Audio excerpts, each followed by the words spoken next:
नमस्कार साथियों, कैसे हैं आप सभी। तो अनुकूल क्लासेस में आप सभी लोगों का स्वागत है। तो साथियों, मैं हूं आज आपके साथ अनुज। तो दोस्तों, हम लोग अभी पढ़ रहे थे क्लास 9th का मैथ्स पढ़ रहे थे, एनसीईआरटी मैथ, जिसमें हमने 1.1 एक्सरसाइज देख चुके हैं। तो 1.2 मुझे कराना नहीं है, आप सीधे, क्योंकि सत्य असत्य के उसमें क्वेश्चन है, सीधे हम आते हैं एक्सरसाइज अपनी 1.3 पर। तो दोस्तों चलिए स्टार्ट करते हैं अपनी एक्सरसाइज 1.3 के लिए। तो चलिए क्वेश्चन को नोट करते हैं। क्वेश्चन हमारे सामने क्या है, क्वेश्चन नोट करता हूँ पहले मैं, ठीक है। क्वेश्चन नंबर 1 कह रहा है निम्नलिखित भिन्नों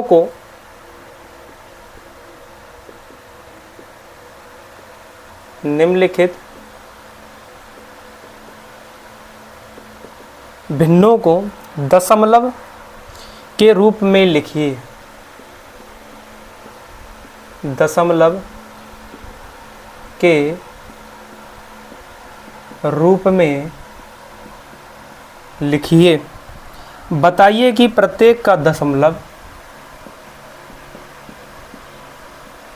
बताइए कि प्रत्येक का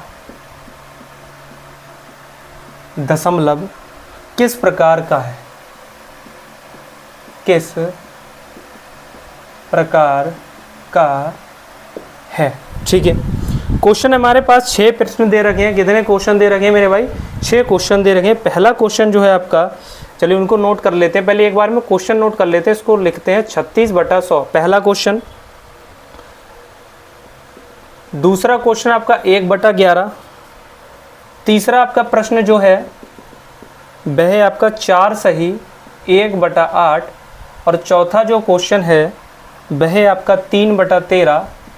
और पांचवा जो क्वेश्चन है आपका वह आपका 2/11। और छठा जो क्वेश्चन है आपका वह 329/400। 329/400। ये कुछ प्रश्न आपके सामने दे रखे हैं, ठीक है। ये कुछ क्वेश्चन हैं जो कि आपके सामने दे रखे हैं। देखिए क्वेश्चन में हमें क्या बताना है, अभी हम बताते हैं क्वेश्चन को कैसे करना है, किस मेथड का यूज करना है। क्वेश्चन में हमसे पूछा गया है सबसे पहले कि निम्नलिखित भिन्नों को दशमलव के रूप में लिखिए। तो सबसे पहला हमारा काम होगा, हमारे पास जो क्वेश्चन है 36/100, 1/11, 4 सही 1/8, इनको हमें दशमलव के रूप में लिखना है। फिर हमें बताना है कि प्रत्येक का दशमलव किस प्रकार का है, ठीक है। शांत आपके जो दशमलव है शांत आवृत्ति का है, ठीक है, शांत है, और अनभाषणीय आवृत्ति का है। इस प्रकार के हमें क्वेश्चनों का आंसर देना। चलिए स्टार्ट करते हैं अपने क्वेश्चन के लिए। पहला क्वेश्चन हम लोग देखते हैं। पहला क्वेश्चन हम देखते हैं। हमारे पास क्वेश्चन जो है फर्स्ट जो है वह 36/100। 36/100।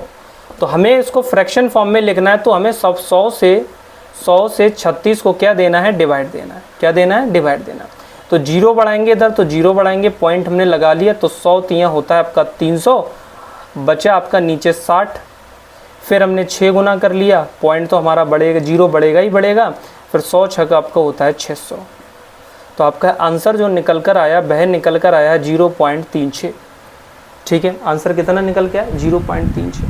तो 0.36 जो आपका आंसर निकल के आया, मैंने क्या किया कि हमने 100 से 36 को काटा। आपको पता है अगर 100 से 36 को डिवाइड देंगे तो नहीं जाने वाला। तो हमने क्या करा, इसमें एक 0 बढ़ाया इधर और एक 0 बढ़ाकर पॉइंट लगा दिया। तो 100 तियाँ होता है 300, तो 360 में से आपका 300 जाएगा तो बचेगा आपका 60। अब 100 से 60 में डिवाइड नहीं जाएगा ना। तो हम क्या करेंगे, फिर एक 0 बढ़ा देंगे। तो एक 0 फिर बढ़ा दिया, तो आपका कितना हो गया, 600 हो गया। तो अब तो चला जाएगा, 100 छक होता है 600, पूरा का पूरा कट गया। तो ये जो होगा, तो आपको यहाँ पे लिखना है यहाँ पे कि 36/100 का जो आंसर निकल के आया वह निकला 0.36। यह शांत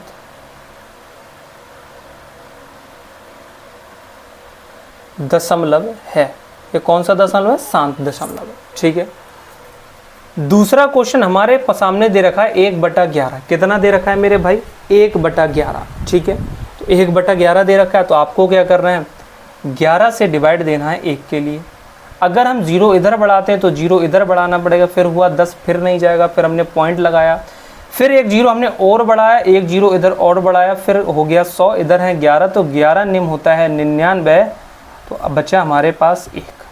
तो हमने देखा कि इसका जो आंसर निकल कर आया वह निकल कर आया 0.09। फिर हमें क्या करना है, फिर हम जीरो बढ़ाएंगे, फिर जीरो बढ़ाएंगे, फिर 11 निम 99 हो जाएगा, फिर हमारे पास 1 बन जाएगा। इसलिए इसका आंसर जो निकल कर आया वह निकल कर आया आपका 0.09।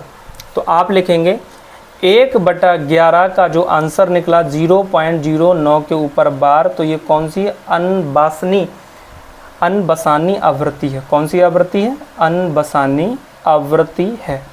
हो गया, अनबसानी आवृत्ति है साहब। सिंपल क्वेश्चन है बहुत भाई, बहुत बेसिक क्वेश्चन है साहब, हवा में उड़ जाएंगे, हवा में सब। ठीक, अगला जो क्वेश्चन है आपके सामने है 4 सही 1/8। तो सबसे पहले में फ्रैक्शन में चेंज करना है, यानी 4 अट्ठो होता है 32, 4 के 8 की 4 से किया तो 8 चौके 32, 1 जोड़ दिया, हो गया 33/8। अगर हम 8 से 33 को हम 33 को अगर भाग देंगे तो 8 चौके होता है 32, बचा 1। कितना बचा? 1। फिर हमें क्या करना है, पॉइंट लगाना है यहाँ से, तो यहाँ एक बढ़ाना है 0। ठीक है, तो 8 एकम होता है 8, बचा आपका 2, पॉइंट लगाया 0 बढ़ाया तो 8 दूनी होता है आपका 16, 20 में 16 गया बचा 4, फिर 0 बढ़ाया और 8 पंजे होता है आपका 40, पूरा पूरा कट गया। तो आपका जो आंसर निकल कर आया 4 सही 1/8 का आंसर 4.125। कितना आंसर निकल कर आया? 4.125। ये कौन सी आवृत्ति है?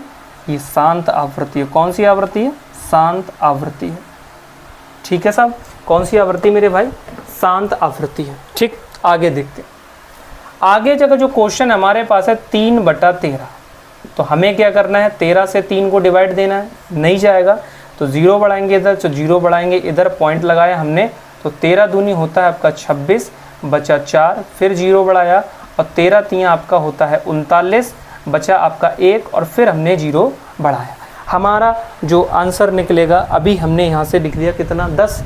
अब हमारा 13 से 10 में डिवाइड नहीं जाएगा तो 1 0 इधर बढ़ाएंगे तो 1 0 इधर बढ़ाएंगे, 13 8 104, 13 की 7 से मल्टीप्लाई करते हैं, 7 3 21 का 1 हासिल लगे 2, 7 एकम 7 2 9, तो 13 7 आपका होता है 91, बचा आपके पास 8।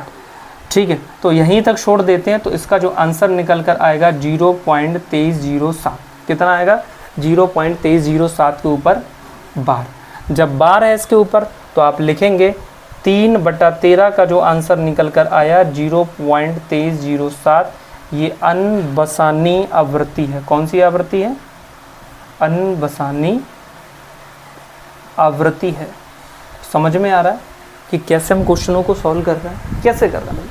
सिंपल तरीके से बताने का प्रयास कर रहा हूँ, पूरी कोशिश कर रहा हूँ मेरे भाई कि आप लोगों को सारी चीज़ें समझ में आ जाए, आप लोगों के लिए सारी चीज़ें क्या हो, समझ में आ जाए। ठीक है मेरे भाई, चलिए आगे बढ़ते हैं। दूसरा अगर क्वेश्चन की बात करते हैं, नेक्स्ट क्वेश्चन हमारे हमने 2/11। तो हमें क्या करना है, 11 से 2 को डिवाइड देंगे, जाएगा नहीं तो 0 बढ़ाएंगे, पॉइंट लगा दिया तो 11 एकम होता है 11, बचा 9, 0 बढ़ा लिया और 11 अट्ठो होता है आपका 88, तो बचा 2। तो इसका आंसर हम लिख देंगे 0.18। तो अगर हम बात करते हैं 2/11 को यहीं पे छोड़ देते हैं 0.18, तो ये कौन सी आवृत्ति हो गई? तो ये शांत आवृत्ति हो गई। तो आपको लिखना है शांत आवृत्ति है।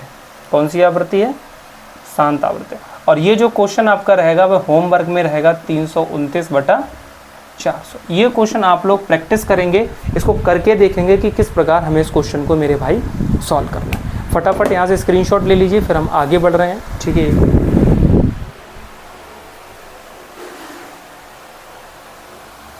फटाफट आप लोग स्क्रीनशॉट ले लीजिएगा, फिर हम आगे बढ़ रहे हैं, इसको रफ करते हैं।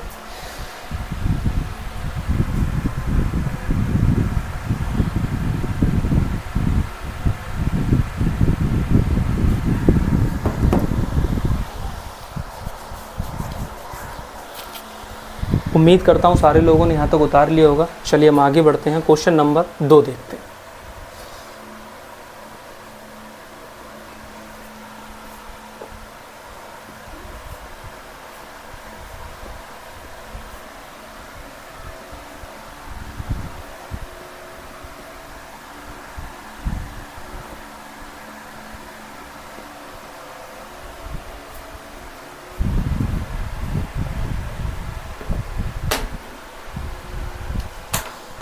क्वेश्चन नंबर आपके सामने 2 ये है। ये कह रहा है कि क्या आप जानते हैं कि आप जानते हैं कि 1/7 की जो वैल्यू दे रखी है वह दे रखी है 0.14, 28 और 57 के ऊपर बार। 14, 28, 57 के ऊपर बार है।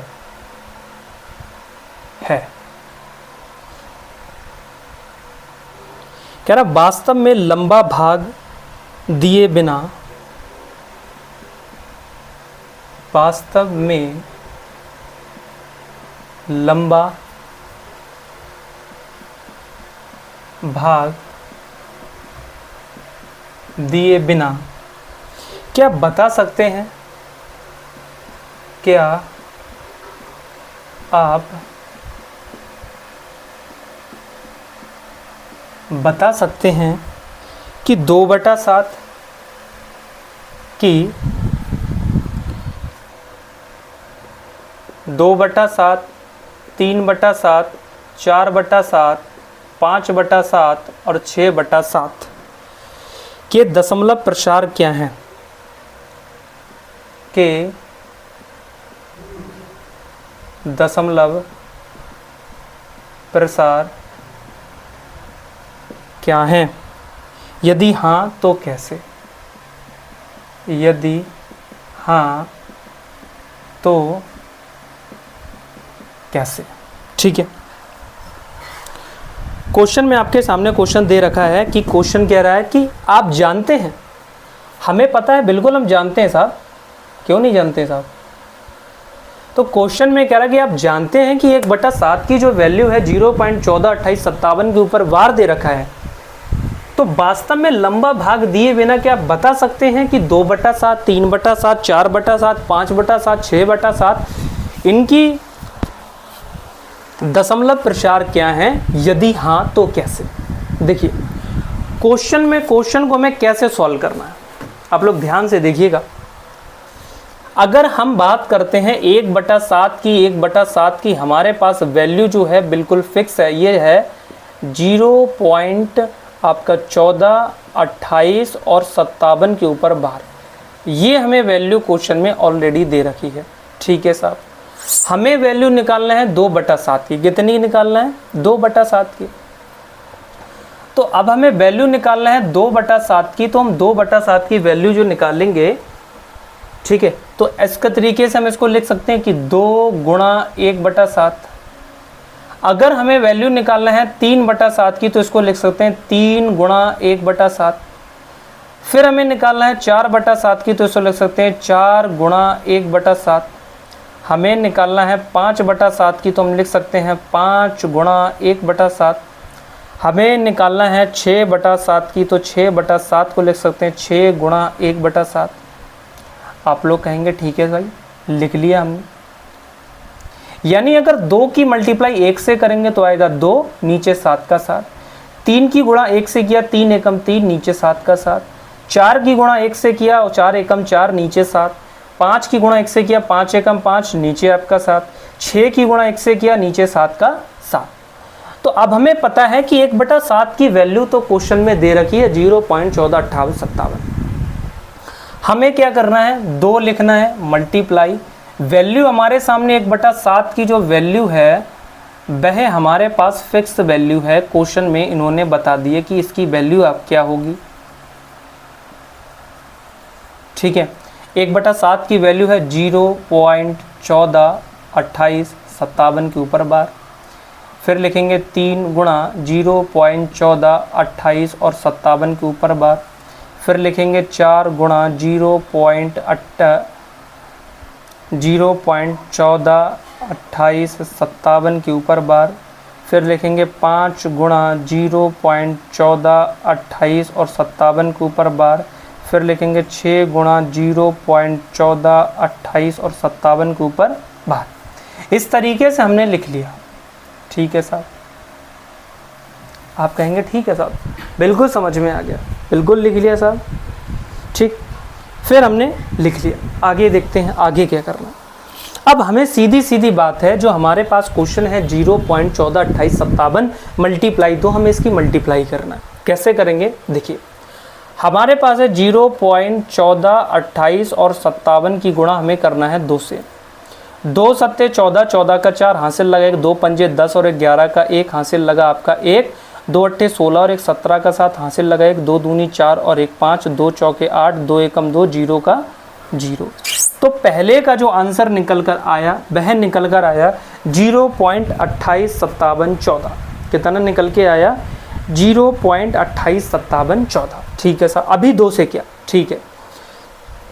तीसरा है हमारे पास 0.142857 की मल्टीप्लाई करना है 3 से। 3 सत्ते 21 का 1 हासिल लगे 2, 3 पंजे 15, 2 17 का 7 हासिल लगा 1, 3 अट्ठे 24 और 1 25 के 5 हासिल लगे 2, 3 दूनी 6 और 2 होता है 8, 3 चौके 12 का 2 हासिल लगा 1, 3 एकम 3 और 1 4, 0 का 0, पॉइंट का पॉइंट। यानी हमने क्या करा, अब हमने 3 से मल्टीप्लाई करी तो आंसर आया 42, 85, 71। ठीक है सर। फिर हमने किया 0.1428 और आपका 57 जो है उसकी मल्टीप्लाई हमने 4 से किया। 4 सत्ते 28 का 8 हासिल लगा 2 और 4 पंजे 20 और 2 22 का 2 हासिल लगा 2, 4 अट्ठो 8 चौके 32 और 2 34 के 4 हासिल लगे आपके 3 और 4 दूनी 8 और 3 11 का 1 हासिल लगा 1, 4 चौके 16 और 1 17 का 7 हासिल लगा 1, 4 एकम 4 और 1 आपका 5, 0 का 0। तो इसका आंसर जो निकल कर आया वह निकल कर आया 0.571428। फिर हमने 4 से करने के बाद फिर हमने करा 0.1428 और 57 की मल्टीप्लाई करिए 5 से। 5 सत्ते 35 के 5 हासिल लगे 3, पचंग 25 और 3 28 के 8 हासिल लगे आपके 2, 5 अट्ठे 40 और 2 42 के 2 हासिल लगे आपके 4, 5 दूनी 10 और 4 14, 14 का 4 हासिल लगा आपका 1, 5 चौके 20 और 1 21 का 1 हासिल लगे आपके 2, 5 एकम 5 और 2 आपका 7, 0 का 0। यानी जो आपका निकल कर आया वह निकल कर आया 0.714285। ठीक है सर, ये हमारा 5 तक का आ गया। फिर हमें निकालना है 6 का। एक मिनट नितिन ये चेक करना कि यहाँ तक का नीचे दिखाई दे रहा है सबके लिए, यहाँ तक अगर नीचे चले जाएं। ठीक है, तो फिर हमें करना है 0.1428 और 57, इसकी मल्टीप्लाई करना है हमें 6 से। तो 6 सत्तो 42 का 2 हासिल लगे हमारा 4, अब 6 पंजे 30 और 4 34 के 4 हासिल लगे आपका 3, 6 अट्ठो 48 और 3 51 का 1 हासिल लगे आपका 5 और 6 दूनी 12 और 5 17 का 7 हासिल लगा आपका 1, 6 चौके होता है 24 और 1 25 का 5 हासिल लगा आपका 2 और 6 एकम 6 और 2 होता है 8। यानी आंसर आ गया 0.85, 71 और 42। ठीक है मेरे भाई, तो हमने क्या करा, हमने अभी सीधे सीधे सबकी मल्टीप्लाई कर दी है। ठीक है, सबकी मल्टीप्लाई कर दी। ठीक है, हमने सबकी यहाँ से मल्टीप्लाई कर दी कि अगर 0.1428 की 2 से मल्टीप्लाई करेंगे तो आपका ये आंसर आएगा। 0.142857 की 3 से मल्टीप्लाई करेंगे तो आंसर आपका ये आएगा।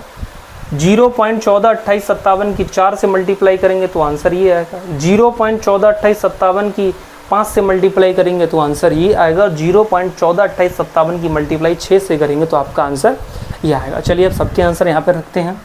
पहला जो आंसर हमारा निकल कर आया है वह निकल कर आया 0.2857 और 14 के ऊपर आपका 12।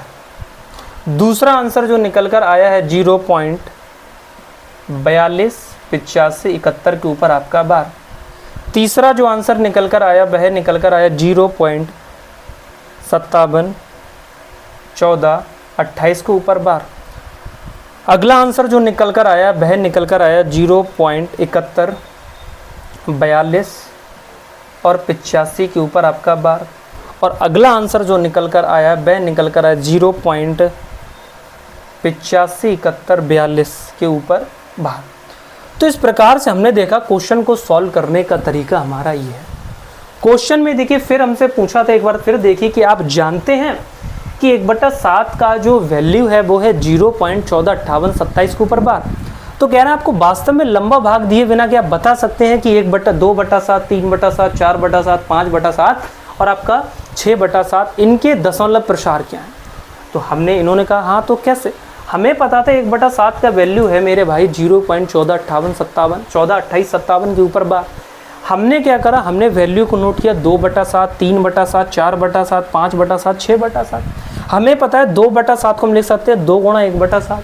क्यों लिखा, मैंने 2/7 जो हमारे पास था इसको मैंने लिखा 2 गुणा 1/7, क्योंकि 2 एकम होता है आपका 2 और 7 नीचे का 7, तो इसलिए हमने कितना लिखा इसका 2/7।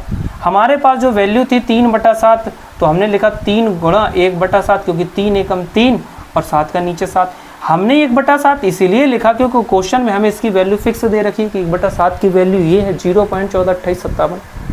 ठीक है सर, हमने इस तरीके से सबकी कैलकुलेशन की, 2 की 0.142857 से की, तो 0.2857 और 14 के ऊपर बार। तो इस तरीके से आपने देखा हमने 6/7 के जो आंसर थे सीधे सीधे निकाल दिए। तो दोस्तों आज की वीडियो में बस इतना ही रहने देते हैं, मिलते हैं नेक्स्ट वीडियो में। थैंक यू, जय हिंद।